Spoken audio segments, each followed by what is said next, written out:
ദക്ഷിണ ചടങ്ങിന് ശേഷം പിന്നെ ഹൽദിക്ക് വേണ്ടിയിട്ട് ഇതാ റെഡി ആയിട്ടുണ്ട് കേട്ടോ. അപ്പോൾ വീട്ടിൽ വെച്ചിട്ട് തന്നെയാണ് ഹൽദി നടത്തുന്നത്.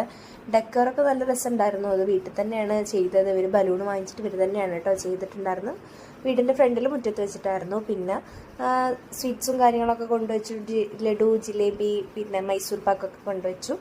പിന്നെ ബ്രൈഡ് ഒരു റെഡ് കളർ ഡ്രസ്സും ഞങ്ങളൊക്കെ യെല്ലോ കളർ ഡ്രസ്സുമായിരുന്നു. പിന്നെ ബ്രൈഡിന് വേണ്ട ബാൻഡും കാര്യങ്ങളൊക്കെ ഇട്ട് കൊടുക്കുന്ന ബ്രൈഡ് ടു ബി ബാൻഡ് ഉണ്ടല്ലോ, അതിട്ട് കൊടുക്കുമായിരുന്നു. പിന്നെ നമ്മുടെ ക്യാമറമാൻ നമ്മുടെ സ്വന്തം മുസ്തഫാക്കി, അതുകൊണ്ട് നമുക്ക് എങ്ങനെ വേണമെങ്കിലും നമുക്ക് ഫോട്ടോസ് എടുത്തു തരും കേട്ടോ. നമ്മൾ പറയുന്ന പോലെ ആൾ എടുത്തു തരും. അതിനൊന്നും ഒരു കുഴപ്പമുണ്ടായിരുന്നില്ല. ഞങ്ങൾ അതിലൊക്കെ ഭയങ്കര സാറ്റിസ്ഫൈഡ് ആയിരുന്നു.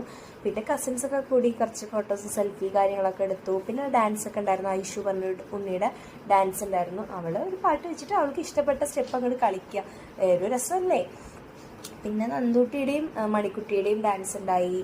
അവർ പഠിച്ചു വെച്ചിട്ടുണ്ടായിരുന്നു, അത് കളിച്ചു. പിന്നെ ഞങ്ങൾ